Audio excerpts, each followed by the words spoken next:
ஓம் சக்தி. ஓம் ஆதிபரா சக்தி. என் அன்பு குழந்தையே, நடக்கின்ற விஷயங்களை பார்த்தால் கிணற்றில் போட்ட கல் போல வருட கணக்கில் ஒரு முன்னேற்றமும் இல்லாதது போல் இருக்கிறது. ஆண்டாண்டு காலம் அழுது புரண்டாலும், கால நேரமெல்லாம் கைகூடி வந்தாலும், நாம் நினைப்பது எல்லாம் நடப்பது போல தோன்றினாலும் பிறகு வெறும் கனவாய் போனதே. இப்பொழுதும் வாழ்க்கையில் நம் அம்மன் ஒரு நாள் கிடைத்து கொண்டிருக்கும் ஒரு சில விஷயங்களுக்கு கால நேரம் குறிப்பிடுவது போல் உள்ளதே. எப்படி நம் அம்மா சொல்வது போல் நடக்கும் என்று கலங்கி நிற்காதே.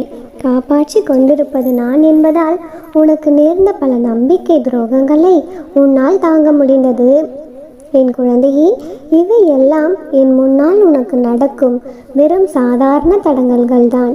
அதனால் உனக்கோ உனக்கு வேண்டியவருக்கோ எதுவும் பெரியதாய் கெட்டது நடக்காது. குழந்தையே, இது போல நேரங்களில் நான் உனக்கு ஏற்கனவே உறுதிப்படுத்திய விஷயங்களை நினைவில் வைத்துக்கொள்.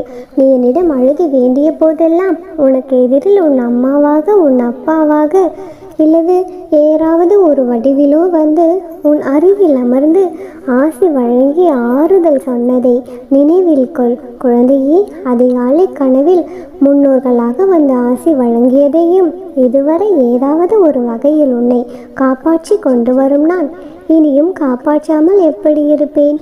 கண்டிப்பாக நான் காப்பாற்றுவேன் என்பதையும் நினைவில் வைத்துக்கொள். குழந்தையே, இனி நீ நினைக்கும் அனைத்தும் நடக்கும். உன்னுடைய கெட்ட காலங்கள் ஒரு முடிவிற்கு வந்துவிட்டது. குழந்தையே, உனது வினைகள் வெகுவாக குறைக்கப்பட்டு விட்டது. உனக்கு நல்ல நாள் வந்துவிட்டது. நீ எதிர்பார்த்த அந்த செய்தியும் வந்துவிட்டது. அதை எந்த நொடியும் உன்னை தேடி வந்து உன்னிடம் சேரும். கண் விழித்து என்னுடைய அந்த ஆச்சரியத்தை நீ காண்பாய். குழந்தையே, மகிழ்ச்சியில் துள்ளி குதிப்பாய். என்னை தேடி மகிழ்ச்சியில் ஓடி வருவாய். நீ எதிர்பார்த்து காத்திருந்த சந்தோஷம் இரட்டிப்பாக மாறி உன்னிடம் வரும். உன் அம்மா உனக்கு துணையாக உன்னுடனே இருக்கின்றேன். இனி எதற்கும் கலங்காதே குழந்தையே.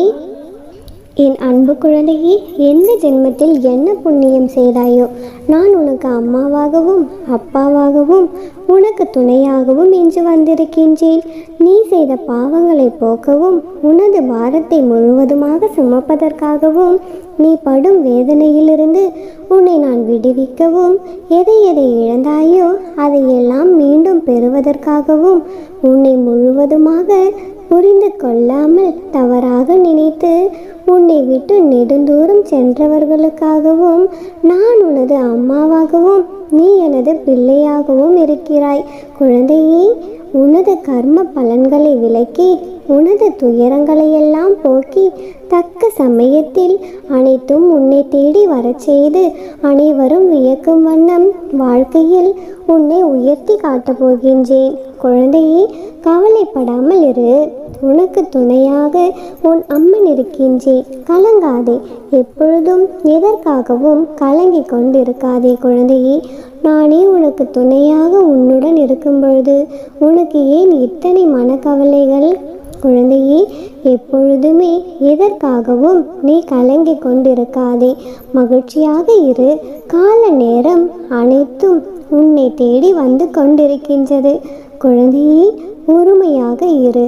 மனம் தளர்ந்து விடாதே. உன் அம்மா நான் இருக்கும் பொழுது கவலை இனி எதற்கு உனக்கு? ஒருவர் வாழ்க்கையில் உன்னுடைய அன்னையின் பாதுகாப்பு என்பது மிகவும் வலிமை வாய்ந்த படிக்கலமாகும். ஏனென்றால் தனது குழந்தைகளை காப்பதற்காகவே அம்மா என்ற உன்னுடைய மகமாகி இருக்கின்றேன். எந்த அளவிற்கு உனக்கு நான் துணையாக இருப்பேன் என்று யாராலும் கற்பனை கூட செய்து பார்க்க முடியாது. என் பிள்ளையான உன்னை அழ வைத்தவர்களின் ஆட்டம் அடங்கும் நேரம் கனிந்தது. குழந்தையே, அவர்கள் என் பிள்ளையை எந்த அளவிற்கு மன கஷ்டத்திற்கு ஆளாக்கினார்களோ அனைத்திற்கும் நானே பதில் கூறப்போகின்றேன். குழந்தையே, நீ எதையும் காட்டிக்கொள்ளாதே. அனைத்தையும் உன் அம்மா நான் பார்த்து கொள்கின்றேன். ஏதோ ஒரு உறவின் அன்பான வார்த்தைகளுக்காகவும் ஆறுதலான வார்த்தைகளுக்காகவும் நீ காத்து கொண்டிருக்கின்றாய். குழந்தையே, பெண்களுக்கு படிப்பு மிகவும் அவசியமான ஒன்று. படிப்புடன் நின்று விடாமல் வேலைக்கும் சென்றுதான் ஆக வேண்டும். ஏனென்றால் திருமண வாழ்க்கை யார் யாருக்கு எப்படி அமையும் என்று யாருக்கும் தெரிய போவதில்லை. குழந்தையே, சிலருக்கு சொர்க்கம், சிலருக்கு நரகம். வாழ்க்கை சரியாம அமையாத பெண்கள் வேலைக்கு சென்று தன்னையும் தன்னுடைய பிள்ளைகளையும் காப்பாற்றி கொள்ளலாம். குழந்தையே, வேலைக்கு செல்வதால் தைரியமும் தன்னம்பிக்கையும் சற்று அதிகமாகவே இருக்கும். குழந்தையே, பெண் பிள்ளைகள் தயவு செய்து நன்றாக படிக்க வையுங்கள். இது உன்னுடைய அம்மாவின் கோரிக்கை. குழந்தையே, உனக்கு பிடித்ததை நான் செய்வேன் என்று நீ நினைப்பதை விட உனக்கு நல்லது என எது உண்டோ அதைத்தான் உன்னுடைய அம்மா நான் செய்வேன் என்று நம்பிக்கை வை. முதலில் நீ என் மீது நம்பிக்கையை வளர்த்துக்கொள். நிச்சயம் வாழ்க்கையில் முன்னேறுவாய். உன்னுடைய மனதிற்குள் நானே இருக்கின்றேன். உன்னை எப்பொழுதும் என்னுடைய கண்ணில் வைத்து பாதுகாப்பேன். நீ கவலை கொள்ளாமல் இரு.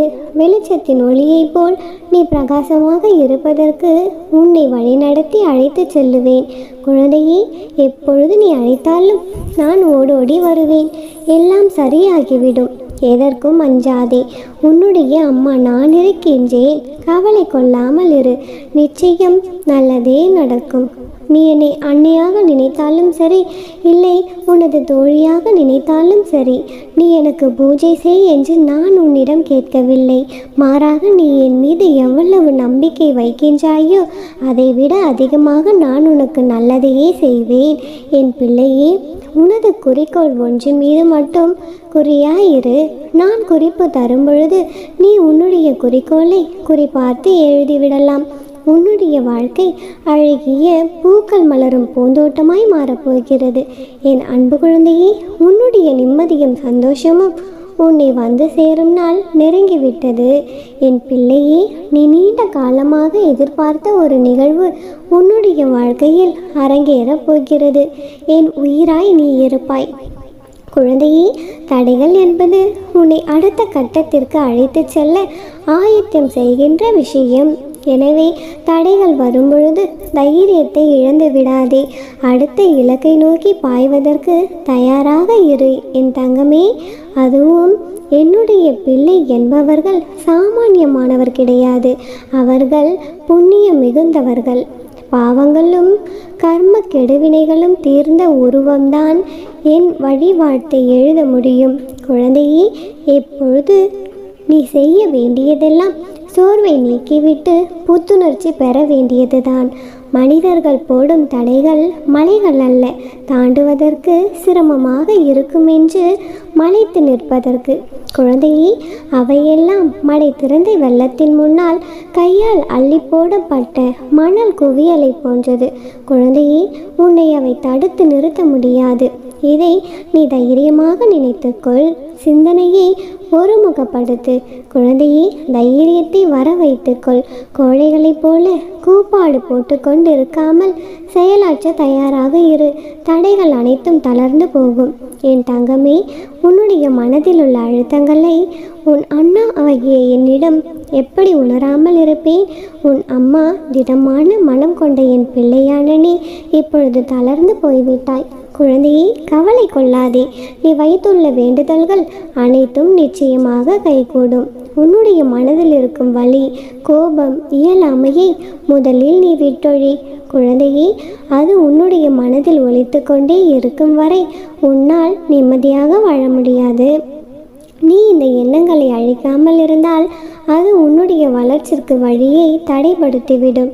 குழந்தையே, இந்த வழியை கோபத்தை உண்டாக்கியவர்கள் நன்றாக உள்ளார்களே. இதை நீ கேட்பது எனக்கு புரிகிறது. கவலைப்படாமல் இரு. அவரவர் வினைக்கு ஏற்றாற் போல அவரவருடைய தீய வினைகள் அவர்களை போய் சேரும். வினை விதைத்தவன் வினை அறுப்பான். உன்னுடைய நிலையை தாழ்த்தும் விஷயங்களையும் தூக்கி எறிந்துவிடு. உனக்கு தீங்கு இழைத்தவர்களை பற்றி ஒரு பொழுதும் யோசித்து கொண்டிருக்காதே. உன்னுடைய வளர்ச்சியே உன் குறிக்கோள். அதை நோக்கி மட்டும் நீ பயணித்து கொண்டே இரு. நீ அந்த வெற்றியை அடைய உனக்கு நானே துணையாக இருப்பேன். உன்னை சுற்றி உள்ள மனிதர்களில் யார் நல்லவர், யார் கெட்டவர், அவர்கள் மனதிலும் என்ன இருக்கிறது என்பதை அறிந்தும் நீ உதவி செய். குழந்தையே, உலகத்தில் எல்லோரும் உன்னை போன்ற நேர்மையாகவும் அன்போடும் கருணை உள்ளவர்களாகவும் இருக்க வேண்டும் என்று நீ எதிர்பார்த்து கொண்டிருக்காதே. குழந்தையே, உன்னுடைய இந்த கஷ்ட காலத்தில் யார் இருந்தாலும் இல்லாவிட்டாலும் நீ வருந்தாதே. அனைத்துமாக உன் அம்மா நான் உன்னுடனே இருப்பேன். அனைத்தும் நல்லதாகவே நடக்கும். ஓம் சக்தி, ஓம் ஆதிபரா சக்தி. என் அன்பு குழந்தையே, இது உனக்கான வார்த்தைகள்தான். எனவே தயக்கமின்றி கேள். இப்பொழுது உன்னுடைய பிரச்சனை உன்னை சுற்றி யாருமே இல்லை, தனியாக இருக்கிறாய் என்பது அல்ல செல்லமே. உன்னுடைய மனம் தனிமையை மட்டுமே தேடிக்கொண்டிருக்க காரணம் யாருமே இல்லை என்ற காரணத்தால் கிடையாது. உன்னை சுற்றி இருப்பவர்கள் உன்னை புரிந்து கொள்ளவில்லை என்ற காரணத்தால் தான். என் தங்கமே, யாருமே வேண்டாம் என்று தனிமையை நாடி நீ சென்று கொண்டிருக்கின்றாய். என் தங்கமே, உன்னை புரிந்து கொள்ளாதவர்கள் மத்தியில்தான் இப்பொழுது நீ வாழ்ந்தும் கொண்டிருக்கின்றாய். என் தங்கமே, இவையெல்லாம் உனக்கான சோதனைகள் என்று நீயே நினைத்து கொண்டிருக்கிறாய். ஆனால் ஒருவரின் சின்ன சின்ன மாற்றங்கள் தான் மன கசப்புகளை தந்தாலுமே அவர்களை புரிந்து கொள்ள ஒரு வாய்ப்பினை தந்தே விடுகிறதல்லவா? என் தங்கமே, ஒவ்வொரு முறை முகத்திரை கிழியும் பொழுதெல்லாம் போலியான முகங்களை நீ கண்டு கொள்கிறாயல்லவா? என் தங்கமே, எனவே உன்னுடைய வாழ்க்கையில் உனக்கு நடக்கும் எல்லாமுமே நீ புரிந்து கொள்வதற்கான ஒரு வாய்ப்புதான். என் தங்கமே, உன்னை சுற்றி உள்ளவர்கள் உன்னை புரிந்து கொள்ளவில்லை என்று புலம்பிக் கொண்டே இருக்காமல் உன்னை சுற்றி என்ன நடக்கிறது, யார் என்ன செய்கிறார்கள் என்பதை நீ முதலில் புரிந்து கொள். அப்பொழுதுதான் உன்னுடைய வாழ்க்கையில் இருக்கும் சிக்கல்களை சமாளிக்க போதிய பலம் கிடைக்கும். சிக்கல்களை சமாளிக்க போதிய மனம் இல்லாத மனநிலையை கவலை என்கிறோம். என் தங்கமே, நீ புரிந்து கொண்டு நடந்து கொண்டாயானால் கவலை என்பது உன்னை ஆட்கொண்டு விடாது. உன்னுடைய மிகப்பெரிய பலவீனம் எதுவென்று உனக்கு தெரியுமா? நீ உபயோகிக்கும் வார்த்தைகள் தான். நீ கோபப்படும் பொழுது அதிகமான வார்த்தைகளை நீயே வீசிவிடுகிறாய். நாம் பேசும் வார்த்தைகள் என்பது ஏணியை போன்றது. என் தங்கமே, அதை பயன்படுத்துவதை பொறுத்துதான் அது உன்னை ஏற்றியும் விடும், இறக்கியும் விடும். எனவே வார்த்தைகளை உபயோகப்படுத்துவதில் மிக மிக கவனமாக இருக்க வேண்டும். என் தங்கமே, ஒரு தாயாக நான் உனக்கு தரும் அறிவுரை, நீ அதிகமாக பேசுவதை முதலில் குறித்துக்கொள். சற்று மௌனமாகவும் இருந்து பார். அளவோடு நீ சரியாக பேசினாலே பல பல பிரச்சனைகள் தீர்ந்தே விடும் என் தங்கமே. ஆனால் மௌனமாகவே பெரும்பாலும் நீ இருந்து கொண்டாயானால் பல பிரச்சனைகள் உன்னுடைய வாழ்க்கையில் வராமலேயே போய்விடும். நீ கோபப்பட்டு கொண்டே இருக்காமல் சற்று மௌனமாக இரு.